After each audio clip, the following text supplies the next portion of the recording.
Okay, thank you so much. We so valued your time with us. Okay, once again, we're thrilled to continue this journey with you at IT Serve Alliance Synergy 2024, the premier gathering of SMB technology leaders. We would like to invite our mediation chair, Shri Yeramsetti, to please.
Happy Deepavali మా. Happy Deepavali.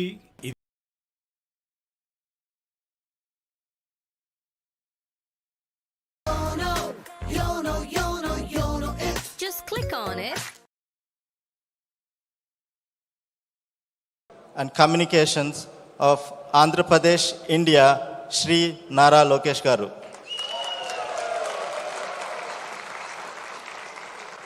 On behalf of 2,300 IT Serve members, 23 chapters across the country, it is our privilege to invite you as our special guest speaker. I would like to request our AV team to play the Nara Lokesh Garu bio.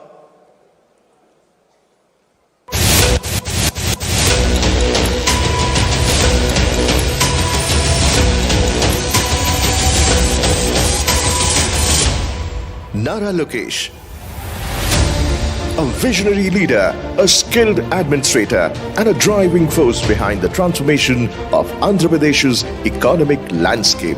I believe in the power of ecosystem, and that's what we are doing in Andhra Pradesh. Born into a legacy of public service, Nara Lokesh is the son of Sri N. Chandrababu Naidu, renowned for his visionary governance, and grandson of Sri M. T. Ramarao, a leader dedicated to welfare reforms. Lokesh holds an MBA from Stanford and Bachelor of Science in Management Information Systems from Carnegie Mellon University, grounding his leadership with strategic global perspectives. Lokesh brought progressive leadership to the Telugu Desam Party in 2013. As IT and Panchayati Raj Minister, he modernized Andhra Pradesh's digital infrastructure, expanded e-governance,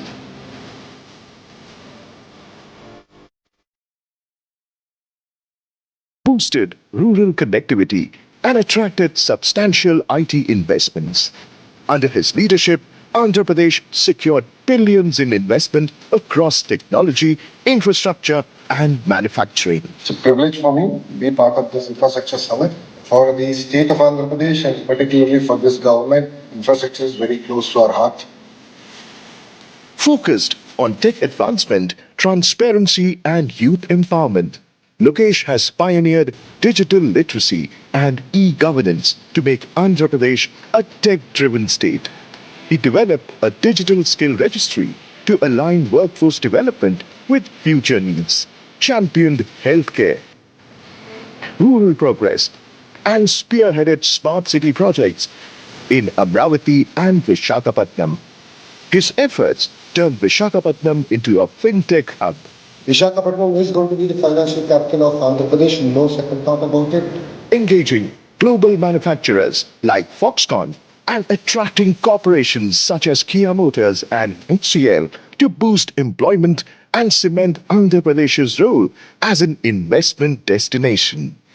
From global classrooms to the heart of Andhra Pradesh, Nara Lokesh is building a legacy of growth, innovation, and opportunity through the state's investment-friendly policies. Nara Lokesh, shaping the future of Andhra Pradesh.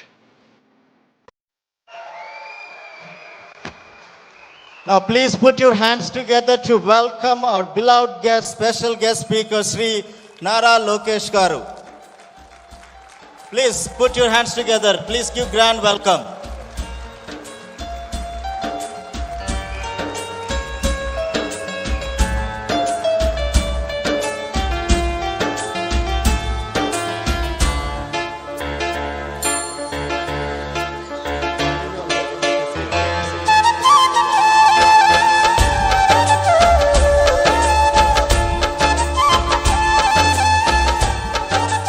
Now I would like to call upon Suresh Patluri and Suresh Manukonda. These are the two brains behind for this event. They worked so hard to make this happen. Please give a huge round of applause to these restless souls for last 6 months to make this happen.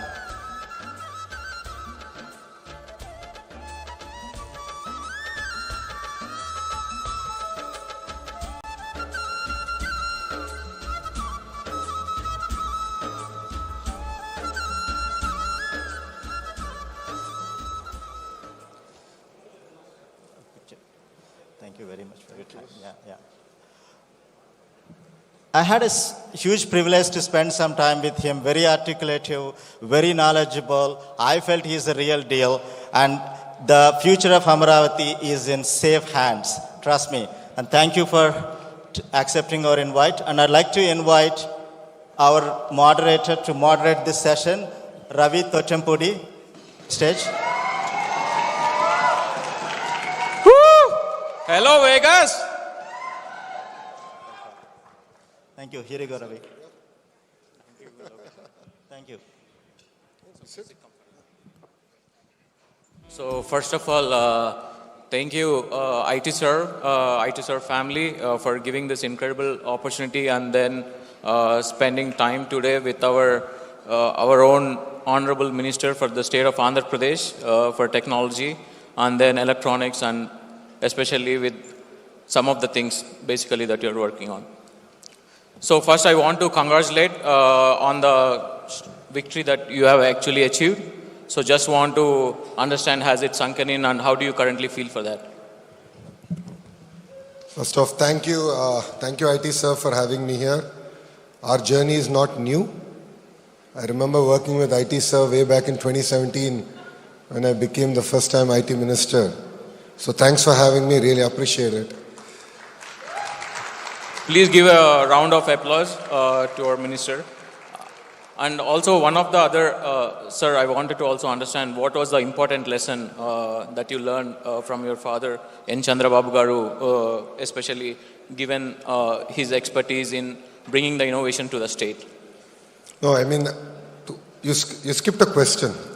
So which is? You didn't let me answer the first question yet. And I love questions. So, I mean, to be honest, victory was certain. But I think this kind of mandate took everyone off guard. This mandate has increased our responsibility. It's a great responsibility on our shoulders. We take it with all humility. There are a lot of aspirations that people of Andhra Pradesh have. And as a government, we really need to be focused on delivering on those aspirations. So I think we're going to meet midways in terms of delivering on that. And in terms of my lessons from my leader, is to be very patient and perseverant. If you see in his entire political journey, it's had great highs and great lows. He takes his highs as he takes his lows. And for me, that's been a great lesson. And that's what I've learned from him, and that's the way I've taken my political journey also. Wow, that was good. Today I had an incredible opportunity to spend time with you, Lokesh Garu. So some of the things what I've observed is like you're a straight shooter in terms about how you compose yourself when you're talking about investments. Just want to understand especially when you're trying to bridge some of the gaps, especially in terms about creating an enterprise, because a lot of our audience are mostly in small business enterprises. So when you graduated from Stanford and went back to India, you had a role at Heritage as a director. So when you actually ran both an enterprise company and then you came back into politics, how was that experience? Because a lot of our audience here would want to understand how to create an enterprise. I think that's a very good question. They're quite stark, they're quite different. In the private sector, you are the boss, you decide the direction, you understand the journey, the results speak for themselves. If 1 month you miss something, you know where to correct. I think politics, you only get elections once every 5 years at the state level. So it gets very difficult to figure out whether you're in the right trajectory. And it's very important to remain grounded, meet people, hear from them, understand whether what you're doing is right and whether what decisions you're taking are meeting with their aspirations or not. So for me, that was very, very important. I think both journeys are mutually exclusive, but one thing I have learned being in the private sector and now in politics is building your team. You need to decide early on who can take you to a logical conclusion. Who will be part of your journey.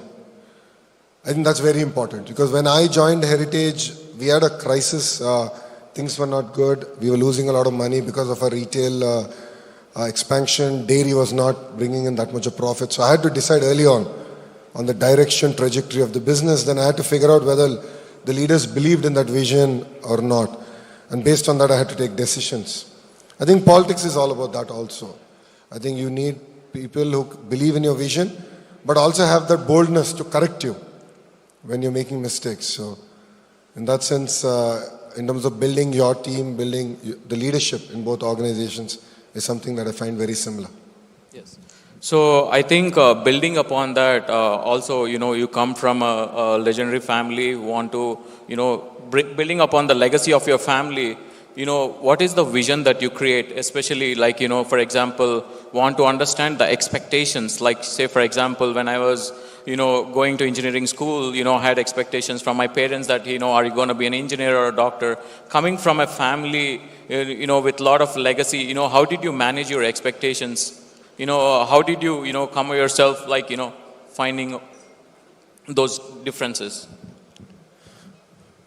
Even if you look at, even in business, when you come from a certain business family, the institution might have certain expectations on you. Similarly, in politics, there are greater expectations. People expect you to behave in a certain manner, respond in a certain manner. But if you look at my journey in politics, I've always broken the mold. I have chosen the road less traveled. Membership in Telugu Desam Party was never a smooth affair. And in 2014, I chose that as my focus area. Similarly, in 2019, when I had to contest election, there's always a debate on which seat I should contest from. Generally, political legacies, people, second generation, third generation politicians choose a safe seat. I chose Mangalgiri. And Mangalgiri is a seat that we did not win since 1985. So I said, I should try it out. I should challenge myself. And, political legacies are not about safe seats. I think we should choose a road less traveled. I lost in 2019 by 5,300 votes. I never felt bad. I said, I didn't have enough of time to convince the people of Mangalgiri on what Lokesh is. So I spent 5 years, I worked on it. I said, I'm going to contest from here. And in this process, a lot of people told me, why not contest from a safe seat also, just in case you lose? And I told them, if I do take an easy route or exit, that's accepting defeat, and I'm not going to. So I contested in Mangalgiri in 2024, and I'm really proud to say that I won it with the highest majority that Andhra Pradesh has ever seen, which is 91,000 votes. Wow. Again, after that, when the ministries were being selected, and when I spoke to Babu Garu about what I should do, and he asked me, what do you want? What do you think you want? I said, let me take HRD. Human resource development is one of the most toughest ministries, a lot of teacher unions, and I love the challenge. And it's a great opportunity for me to shape next generation leaders, thinkers, engineers, scientists, doctors. So I always believe as leaders we should take a road less traveled and transform in your own way. And that is what I have learned in my political journey. Wow, that was a great insight, Lokesh Garu. And then, given a lot of interviews that I watched, and then a couple of times that I've interacted with you, and then given that you also won Scotch Person of the Year for Digital Award, and given that the importance of technology in governance, how do you think especially technology can play an important role in terms about rural communities that you advocate for? It's a fact that technology has changed all our lives. India has been lucky. We jumped the PC era, went straight to smartphones. There's more smartphones in India than there are toilets. That's a known fact. I think that presents a very unique opportunity in terms of governance. One thing I regret that we didn't do enough in our last term is to actually transform processes. What we did was digitize broken processes. But this time around, we want to correct it. We are actually looking at business process re-engineering in the government. And I'm looking at how can we deliver seamless governance in the hands of people, in the hands of citizens. How do you make politicians and IAS officers irrelevant in day-to-day governance and in day-to-day citizens' lives? So that's where I believe technology will play an important role, but it's also important to transform our processes and re-engineer our processes. And this is what you will see happening in Andhra Pradesh in the next 9 months. Okay, that was a great insight as well, Lokesh Garu. And then today, one of the insight that I had was you discussed a lot about investing in Vizag, particularly the area that's more interesting, especially in terms about technology investment, for both IT serve community as well as a larger audience. Do you want to highlight some of the few things that's so critical about that area that's very prone in terms about technology investments, especially in terms about Vizag? See, being a new state, Andhra Pradesh is presented with a unique opportunity. And that opportunity is to decentralize development and not center development around one city or one ecosystem. Way back in 2014, Mr. Naidu had a clear vision of which district should do what. And that's why Kia came to Anantapur, TCL, Foxconn came to Chittoor and Nellore, and we had Amravati as our capital. And from day one, I strongly believe that Visakhapatnam should be our IT capital, because I believe it has the right ingredients. Now let's talk about what are those right ingredients. It has amazing connectivity. It has great engineering colleges, amazing talent. And I jokingly keep saying that if Bangalore were to marry Goa and have a child, that will be Visakhapatnam. It's such a beautiful city, gorgeous ecosystem. And I truly believe that for IT, not only to survive, but to thrive, Visakhapatnam has all the right ingredients. As a state, we personally believe that the data revolution is here, and Andhra Pradesh is well poised in terms of harnessing that revolution. As all of you are aware, globally close to $300 billion are getting invested in data centers. And our agenda is to actually bring about 100 billion of that to India and bring majority of that to the state of Andhra Pradesh in Visakhapatnam. Back that with AI education and particularly focus on an AI university, where we're really excited on figuring out the interactions of AI in governance, AI in politics, AI in healthcare, AI in entertainment. And like how the erstwhile Indian School of Business model was, where it was completely private sector led. We would love to do the same magic in the AI university and really create next generation thought leaders and engineers, not only for Andhra Pradesh, but for the world. Wow. Thank you. Thank you for that. And a little bit off topic and also a candid question, Lokesh Garu. So I heard, you heard from Indra when she was talking about her tata. I think a lot of audience in the room is waiting to hear this answer also. Do you want to get some reminiscent thoughts or memories about spending your time with your tata? I mean, Johar NTR. I mean, Annagaru is larger than life. And from my childhood, that's all I remember about him. And all of us were very scared as grandchildren. Because, I mean, he was a tall personality there. But he had a very emotional connect with all his grandchildren. And he personally named all of us. So, you know, I got Lokesh because of him. And all my cousins have their names because of him. So he had a lot of personal attachment with all of us. But honestly, we were just too many of us for him to spend time and nurture our aspirations and ambitions. But he was very humble, and every birthday, you know, we used to go meet with him, spend time with him. And the way he would share love and affection is to feed you to the extent where you'll end up throwing up. I remember this so well. And that is the way he would show love and affection for all of us. I mean, he's left behind a great legacy for us to lead from the front and to take it forward.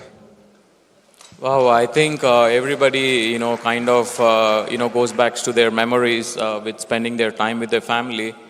Coming to the topic about technology again, you know, the state of AP basically is called Annapurna, which is rice bowl of India. So for that, basically is the bedrock is farming and farmers.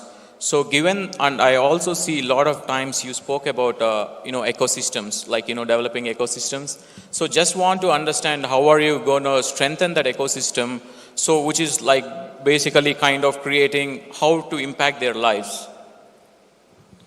No, I mean, all of you know I did a Padayatra. In my Padayatra, I had a great chance to interact with farmers across segments. So I met palm oil farmers, paddy farmers, mango farmers, date farmers, banana farmers, mirchi farmers. You know, what was fascinating for me is that they're working hard, they're investing money ahead of time, and they're not sure at the end are they going to make money or not. And they're doing this every crop cycle. So the way I looked at it, I said, you know, there are two parts of this equation. One, we need to reduce the cost of production. Two, how do we grow commodities and variants of our commodities which we can take to the globe? Now, I'll give you an example. I mean, all of us know that Rayalaseema is known for mango. But predominantly, we grow varietals that we want. Why can't we grow varietals that the world wants? And varietals that Europe wants, Japan wants, which are also higher value in nature. And that's where I believe that state can play a very important role in guiding farmers.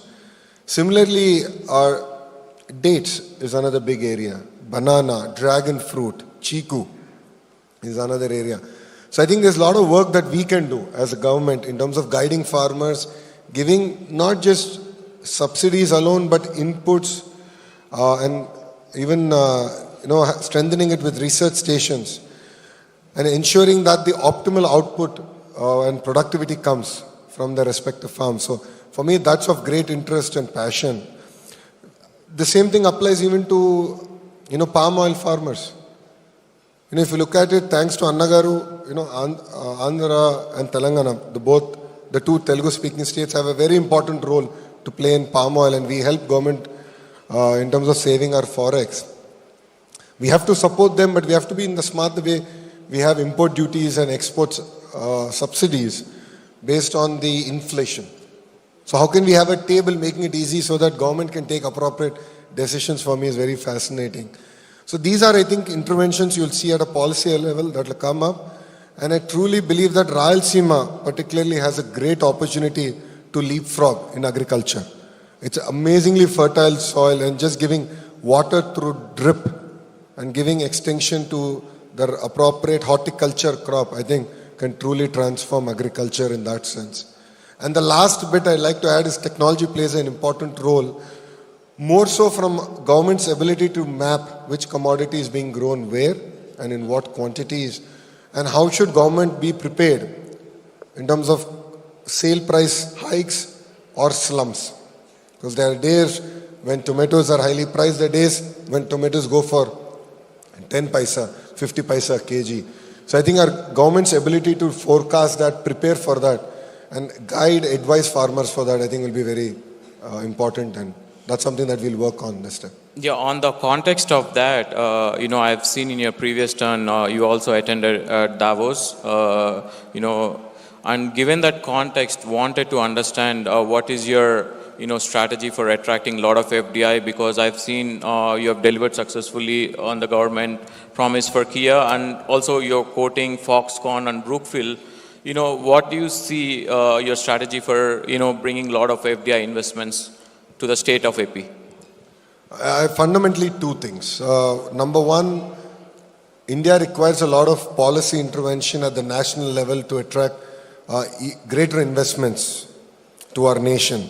See, today, honestly, it's not just about competing amongst ourselves as states, but we are also competing with other countries. I'm competing with Vietnam for attracting electronics investments. I'm competing with Ecuador on aqua exports. I'm competing with other countries on agri-commodities.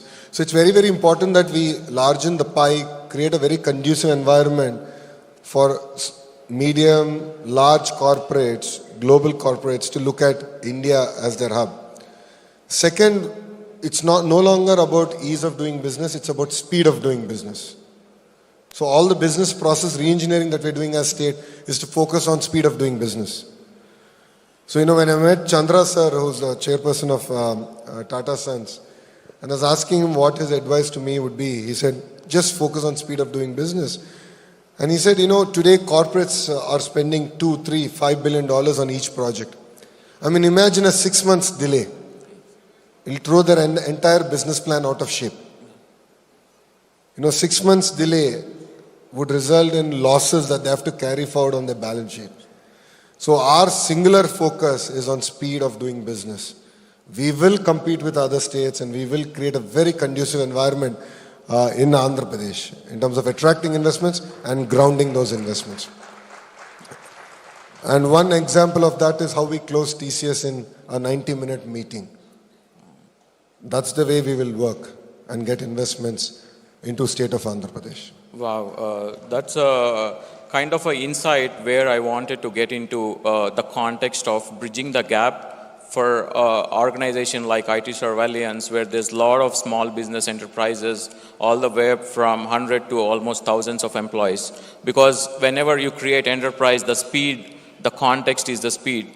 So in that context, wanted to personally understand, when you dealt with a lot of enterprises, what was one of the challenge or some of the insight that you felt personally the most important thing in creating a faster speed for enterprises? You mean as a government or? As a government. So the challenge is, how do you translate the vision of the chief minister down to the grassroots line functionary? So the chief minister has a clear vision to attract investments. Every meeting he talks about how many jobs did we create. But the problem that I see even at the grassroots level, at the field level, is there is still the need for greater momentum. The tendency is to tell how not to do things. And that's the challenge that we struggle with. So we are in the process of bringing about that change, institutional change, among the officers, among the political system in Andhra Pradesh, to drive and be very focused on getting investments and creating local jobs. Yeah, I think building upon that, given all the work that you have done with the government. Just wanted to understand what is your ultimate goal in politics? Do you want to see yourself at a national level, or anything, any role beyond Andhra Pradesh in the coming future? I mean, politics is one great field where you can positively or negatively influence people's lives. Being a third generation politician, I see this as a great opportunity to really transform things. There's amazing aspirations at the grassroots level, and it's important that we meet those aspirations and deliver. And after that, it is for people to decide where I should be. People of Mangalgiri in 2019 felt that, I had to serve them for 5 more years before giving me a chance. And when they gave me a chance, it is with a majority that Andhra Pradesh has never seen. So I think that's the beauty of the political system. So, we are here to serve the people. We are here to create amazing policies, attract investments, create jobs, create ecosystems. And then it is for people to decide whether I should be a gully politician or a Delhi politician. Oh. So, given that, Lokesh Garu, one of the other thing, a lot of, people in the audience would love to know is, you were back home at the ripe age or early age of 32, 33 to run an enterprise and to get into government. So what would be your advice for a lot of, young and dynamic leaders out there? For example, we have some of the few, ITSER members who went and contested back home, like Ramu Garu from Gudivada or Yarlagadda Garu, and then also Suresh Garu. So what kind of advice, do you want to really give to, young people out there who really want to go out and then do public service? No, my advice to everyone has been is, first you need to settle down financially. That's very, very important. Today I am able to do what I want to do for the single reason is because Brahmani takes care of me and pays for my credit card bills. Not everyone is lucky in that sense. I'm very lucky. So I keep telling, when I met Ramu, Suresh Garu very early on, that was my advice. First be financially stable, come into politics to serve people.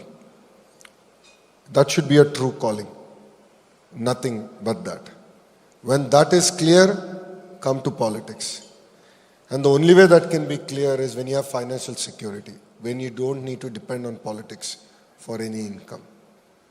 So I always advise all the youngsters, first settle down, be financially independent, stable, and definitely as Telugu Desam Party, I call ourselves as a university. We have this ability to create leaders who went on to lead even Telangana, and that is the beauty of Telugu Desam Party. We create leaders, we give people opportunity to lead from the front. And if you look at it this time, in the 160 odd seats that we contested, close to 70 of them were actually first timers who were contesting. And that's the beauty of Telugu Desam Party.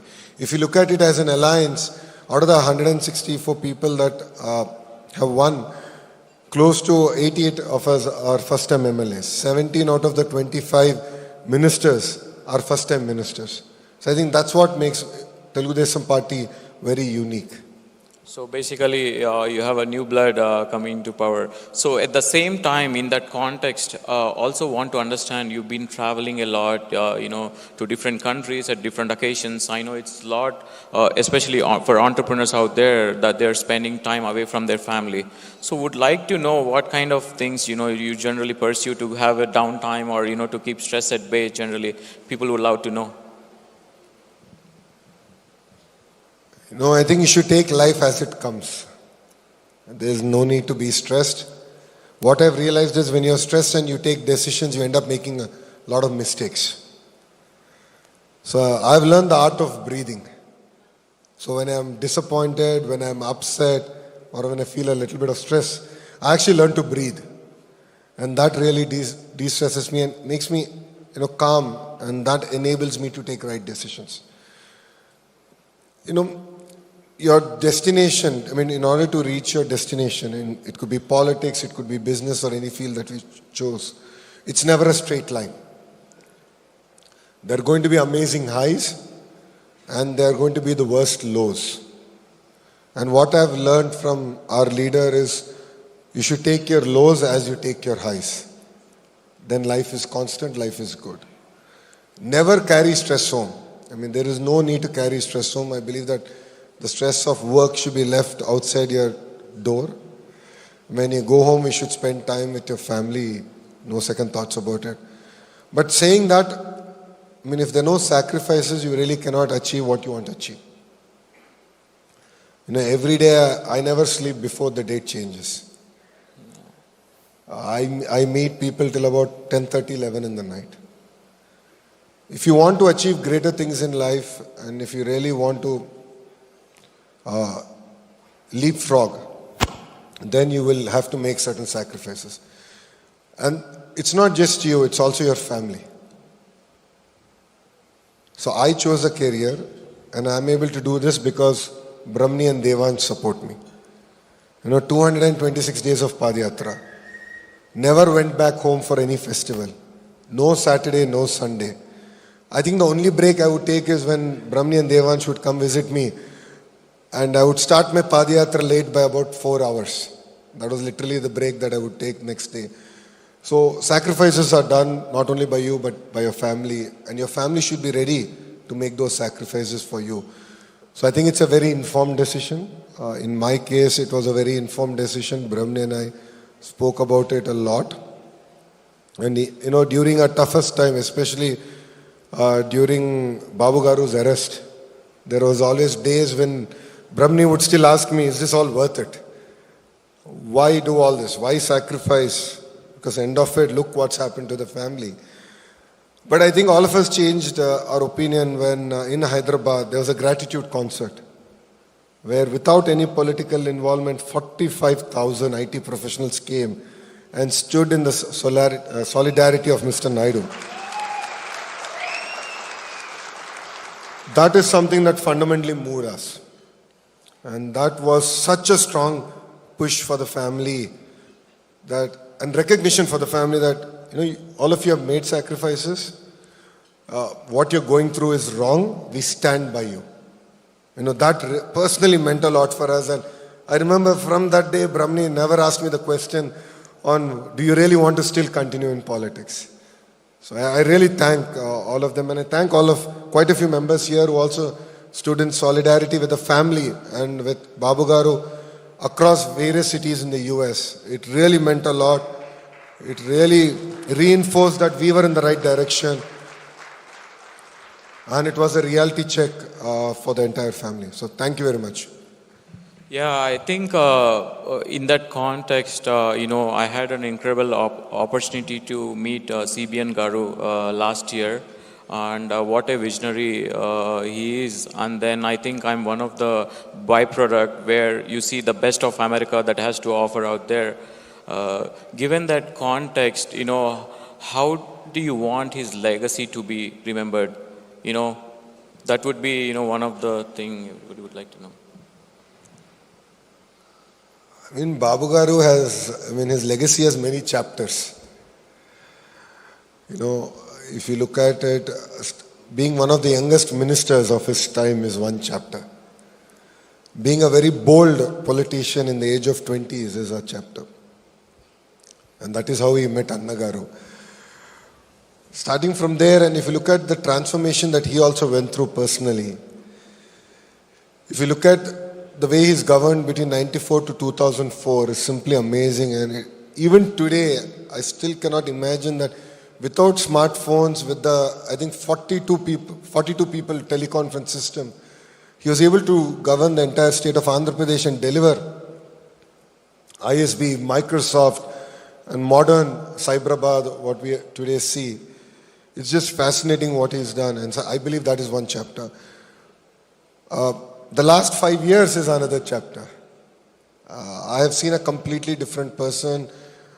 His commitment, his perseverance, his persistence, even during the darkest moments of his life, which none of us imagined would ever happen, for no mistake of his when he was sent to Rajahmundry jail. It never moved him. He was very strong, very focused. And the most surreal experience for me was when I went to see him the first time. I still remember I got down from the car and there was a plaque which said in 1998-99, Babu Garu modernized Rajahmundry jail. And there was another plaque next to it, which was the building where I met him, the Mulaqat would have been, which again was rebuilt by him between 2014 and 2019. So, I mean, if you look at him, he's left such amazing legacy wherever he was and the kind of governance he's done. And I believe the best is yet to come. I believe best of Babu Garu is yet to come. Andhra will see a completely different man, and he will script a completely new legacy for himself. Amravati is a legacy that he's going to script. Vishakhapatnam is something that he's going to script. What he's going to do for Chittur, Kadapa, Anantapur, Kurnool. I mean, you'll be simply amazed. Because today, the way he's looking at governance is 100 days. He's not saying, I'm here for 5 years. He's saying, this 100 days I'm supposed to do this, each minister is supposed to do this, where are you? So already our first 100-day report card came, and the next 100 days we are already on the sprint to deliver. So I think the best of Babu Garu is yet to come. Wow. So everyone in the audience is actually rooting for you on the state's success, Lokesh Garu. So given that, I also understand you had a lot of background in technology and management. So what actually inspired you to come into politics? What is that, what does it, tick you? What is that passion, So I remember this very well. This was in 2004, after Babu Garu last election. I went to a wedding with him. It was a 5,000 people wedding. I remember it very well. It was a hall of twice this size in Hyderabad. And he entered the hall as leader of opposition. He just lost an election and, a year into it. And what amazed me is 5,000 people standing out of respect for him. And that moved me personally. In power, out of power, the good work he's done always will stand and will always live along. So that is where I felt it was very important for me also to serve people, and no other field. It could be philanthropy or it could be even the private sector would give me that kind of respect. And that is the day I decided that my true calling will be politics, and I will join politics eventually. Wow. So I think personally in that level, one of the things I wanted to, ask you also is, given that context, the passion and the drive that you have, in terms about building the enterprise, want to understand how IT serve community and the state, can act with each other in terms about skilling or upskilling and creating a bridge for a lot of, investments. Especially not only in terms about IT, because it's not only IT, so especially in terms about pharma or also healthcare sector. And then today, when I interacted with your team, Mishra Garu, also one of the important things that I took away is you had a lot on your plate. So given the context, just want to understand, what kind of, medium that you want to create for IT serve to interact. I truly believe it's a two-way street. One of the agendas with which we are now working is how do we double the per capita income of Telugu people here in the US, all across the world. And one thing we want to work with IT service, how do we skill up all our IT professionals in the US and across the world? How can you get them ready for the next generation technology wave, the AI wave and so on and so forth. So that's an area of great interest for us as a state of Andhra Pradesh. The second bit, Andhra Pradesh is open for doing business. We are ready. We will match it with speed of doing business. I'm leading a delegation in which we have a very young IAS officer who is the CEO of Economic Development Board. As you said, all of you have interest not only in IT, it could be tourism, it could be education, it could be healthcare. And as a state, we are ready. We are ready to make this an amazing journey. And together, I believe that all of us can transform the state of Andhra Pradesh. One thing I've personally noticed, the difference between 14 and 19 and now 24 to 29 is there's renewed interest. And there's greater commitment saying that let's do it now. I see that in everyone. I truly believe that last 5 years seems to be a bad chapter in all our lives. And all of us feel bad and we really want to work hard and really do good for our state. And as a minister and as a delegation, we're really excited to take all of you back and actually showcase what we can do best and what are the areas that together we can develop the state of Andhra Pradesh. A round of applause on a lot of insights that Lokesh Garu has shared. And Lokesh Garu, I also watched the drone conference that happened in in the state of AP, and then you also received Guinness World Records for that show. So just want to understand in terms about the buzzing technology right now. A lot of people understand about AI, blockchain, and quantum. How do you want to interact in terms about especially the drone and the technology in relation with AI? What kind of technologies that you want or you think the state should implement going further? I mean, as we always say, crisis is an opportunity. When we had floods in Vijayawada, it's one event in 248 years, if I'm right, where half of the city was actually flooded. We piloted drone delivery of relief material. This was not purpose-built drones. These were agriculture drones. Jugaad India model. We had a basket hanging. We put what every house needs and we started delivering and it actually worked. And we've realized its power. I wouldn't say it's we've solved the problem, but I believe that we found a solution that we can now really expand and take it forward. Saying that even in governance, I believe technology will play a very important role. AI will play a very important role, and I'll explain why. This is something I already shared in one of the meetings today. As soon as I became minister, a person messaged me on WhatsApp, and he's a disabled student. Andhra Pradesh government enables them to take 5 subjects, not 6. Whilst when you apply for IIT and NIT, you need to give 6 subjects marks.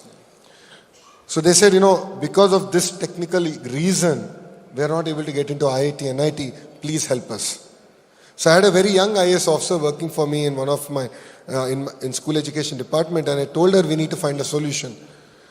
So with her interest, she searched, she went back, found a 1992 GEO that enabled me to average the 5 subjects marks and give it for the 6 subject mark.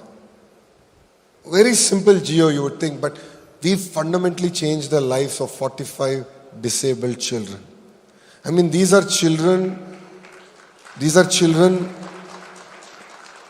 who all their lives were insulted, made fun of, and here they were just at the door of an IIT, NIT, and because of a government regulation, they're unable to open it.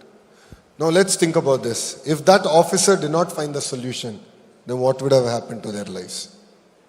That is where I believe AI can really be transformative. If the models are trained well, we can find solutions. So what you will see in this particular term of the NDA in Andhra Pradesh is effective use of AI in finding solution and solving long-term problems of our citizens.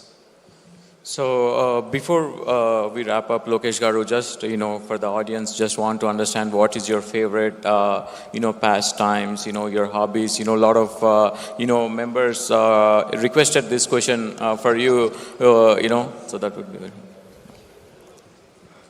I truly enjoy spending time with my friends. Unfortunately, now I don't get that much time. So whenever I do get the chance, we travel together. We travel across the globe. The current opposition seriously has a problem with that, and I don't know why. When I'm paying for my trip and going for a vacation with my friends, they seem to have a problem. But I love to spend time, and that's the only way I believe that I can get to hear the other side of things, another perspective of things, and learn what's happening around me and across the world. Because otherwise, politics is a bubble. And time and again, I need to step out, like how I did during this trip. I go back with renewed energy and thought process. So like this, once every 3 months, I like to take time off and actually spend time, go see the world, see what's happening around us, and bring those back for the state. Wow, I think that was a great conversation, Lokesh Garu, today. So thank you so much for spending your valuable evening with us. So wanted to wrap it up. Thank you so much. Thank you very much for IT sir for having me, and Jai Hind. Nara Lokesh is a visionary leader who is renowned as one of the biggest driving forces in the modern transformation of Andhra Pradesh by bringing a fresh and future-oriented approach to governance. He is currently serving as the Minister for Information Technology, Electronics and Communications and Human Resource Development of Andhra Pradesh. Nara Lokesh, the man who is redefining leadership by driving growth and inspiring the future generations. Graduated from Systems Carnegie Mellon University and did Masters from Stanford University. The inclination towards public service was always there for him as he grew up watching his father in the close quarters. Lokesh Garu has consistently championed initiatives that empower communities, streamline governance, and foster an entrepreneurial spirit across the state by redefining the relationship between the state of Andhra Pradesh and its citizens. Nara Lokesh Garu's commitment to technology has been recognized nationally. In 2018, he was awarded with the prestigious Koch Person of the Year for pioneering technology-driven solutions to enhance transparency, ensuring clean drinking water, and for strengthened local governance. Additionally, he also earned the Digital Leader of the Year award from Business World, applauded for his visionary leadership at the Digital India Summit. And in a groundbreaking achievement, Lokesh Garu became the only Indian politician nominated to the World Economic Forum's network of Global Future Councils. In 2019, Lokesh Garu took on the challenge of contesting the Andhra Pradesh Legislative Assembly election from Mangalagiri, a constituency where his Telugu Desam party had never won for nearly 4 decades and narrowly missed victory. I have served the people of Mangalagiri for the last 4 years and 9 months. I stood there. I said, I'll do it right. With an overwhelming majority of 91,413 votes by breaking 39-year streak. Under Lokesh Garu's leadership, Andhra Pradesh is making significant strides in digital transformation and skills development. His policies are attracting investment and fostering an ecosystem of opportunity for young talent, positioning Andhra Pradesh as a leader in technology and innovation across India. With an unwavering focus on resilience and progress, Nara Lokesh Garu continues to champion initiatives that build a brighter, more inclusive Andhra Pradesh. His vision is clear, a prosperous, forward-looking state that leads by example.